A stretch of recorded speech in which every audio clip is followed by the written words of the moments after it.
প্রাথমিকে নিয়োগ দুর্নীতি মামলায় আজ প্রাক্তন তৃণমূল নেতা বিভাস অধিকারীকে তলব করেছে সিবিআই। আপনাদের মনে থাকবে গত 15ই নভেম্বর প্রাথমিকে নিয়োগ দুর্নীতি মামলায় বিভাস অধিকারীকে প্রায় 4 ঘন্টা জিজ্ঞাসাবাদ করেন কেন্দ্রীয় তদন্তকারী আধিকারিকরা।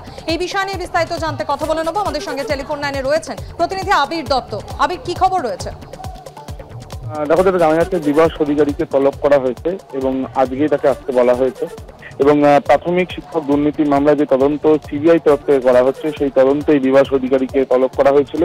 যদিও যেটা সূত্র মারফত আমরা জানতে পারছি, বিভাস অধিকারীর তরফ থেকে চিঠি পাঠিয়ে সিবিআই কে জানানো হয়েছে মেল মারফত যে তিনি একটু পূর্ব নির্ধারিত বেশ কিছু কাজ রয়েছে এবং সেই জন্য তিনি আজকে আসতে পারবেন না।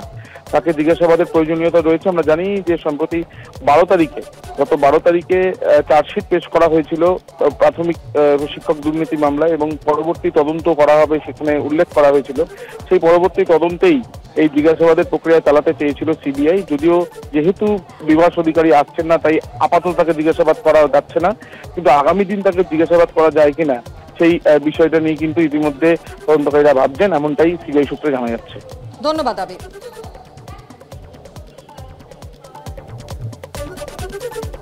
গতকাল সর্বধর্ম সমন্বয়ের বার্তা দিয়ে হাজরা থেকে পার্ক সার্কাস পর্যন্ত কালীঘাটে পুজো দেওয়ার পর সংহতি পদযাত্রায় পা মেলান তৃণমূল নেত্রী মমতা বন্দ্যোপাধ্যায় এবং পার্ক সার্কাসের সেই সভা থেকে বিজেপিকে কড়া ভাষায় আক্রমণ করে তিনি বলেন, রক্ত দিতে তৈরি, তবু বিজেপিকে একটি আসনও দেব না। আমাদের পরিবারের সবাইকে বিজেপি চোর বানিয়ে দিয়েছে, দেশের টাকা বিজেপি পকেটে ভরেছে। এইভাবেই বিজেপিকে আক্রমণ করলেন তৃণমূল নেত্রী মমতা বন্দ্যোপাধ্যায়।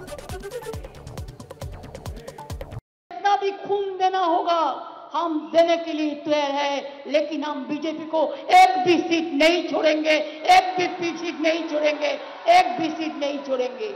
हम लोगों को, परिवार को, सबको चोर बना दिया। क्यों? हम लोग उसको खिलाफ में बोलता है।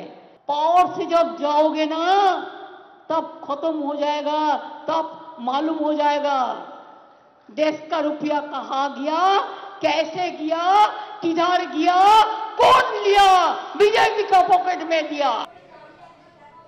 এর আগেই তৃণমূল নেত্রী মমতা বন্দ্যোপাধ্যায় জানিয়ে দিয়েছিলেন যে অযোধ্যায় যেদিন রাম মন্দিরের উদ্বোধন হবে সেদিনই তিনি কালীঘাটে পুজো দিয়ে সর্বধর্ম সমন্বয়ে সংহতি মিছিল করবেন, যা শুরু হবে হাজরা থেকে এবং শেষ হবে পার্ক সার্কাসে গিয়ে। এর আগে কালীঘাটে নিজে গিয়ে তিনি পুজো দেবেন। এই সংহতি পদযাত্রায় কাল বিভিন্ন সম্প্রদায়ের গুরুরাও ছিলেন এবং সেখান থেকেই বিজেপিকে কড়া ভাষায় আক্রমণ শানান তিনি। এই মুহূর্তে আমরা টেলিফোন লাইনে যোগাযোগ করে নিয়েছি বিজেপি নেতা রাহুল সিনহার সঙ্গে।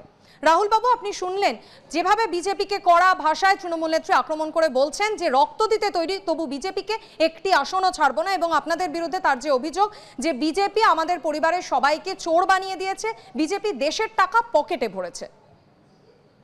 দেখুন, বিষয় হচ্ছে যে রক্ত দিয়ে ভোট রুখবে কি করে?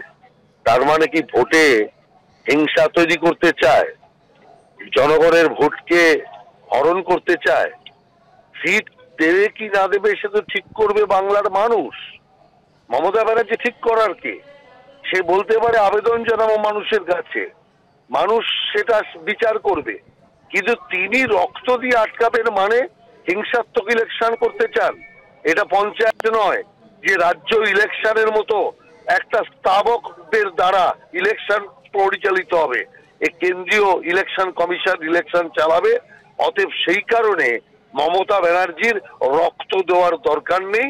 আর এই ইলেকশনে মানুষ ঠিক করবে কে জিতবে, কে কটা আসন পাবে, কে কটা আসন পাবে না। আর যাদেরকে পরিবারকে চোর বানাবে না তো কি বানাবে? যে যত দুর্নীতি তদন্ত হচ্ছে সব দুর্নীতি গিয়ে ঠেকছে কালীঘাটে। কোনো একটা দুর্নীতির শেষ কালীঘাট নেই এমন দেখাতে পারবে? অতএব যেখানে দুর্নীতির শেষ বিন্দু হচ্ছে কালীঘাট, তাহলে তাদেরকে চোর বলবে না তো কি বলবে? দেশের টাকা বিদেশে, এই সমস্ত বড় বড় কথা বলে তো লাভ নেই, কারণ একটাও তথ্য প্রমাণ নেই, 1 টাকার অভিযোগ করবার ক্ষমতা নেই। কিন্তু আজকে একের পর এক চোরেরা জেলখানায়। অতএব আজকে ভাইপো কাঁপছে ভয়ে, তৃণমূল নেতৃত্ব কাঁপছে ভয়ে যে কার কখন জেল যাত্রা হয়। অতএব সেই কারণে আগে নিজে আচরি ধর্ম, পরে কে শেখাও। অর্থাৎ যদি সৎ হতো তাহলে আজকে এত ছটফট করার দরকার হতো না। অনেক ধন্যবাদ রাহুল বাবু আমাদের সঙ্গে কথা বলার জন্য।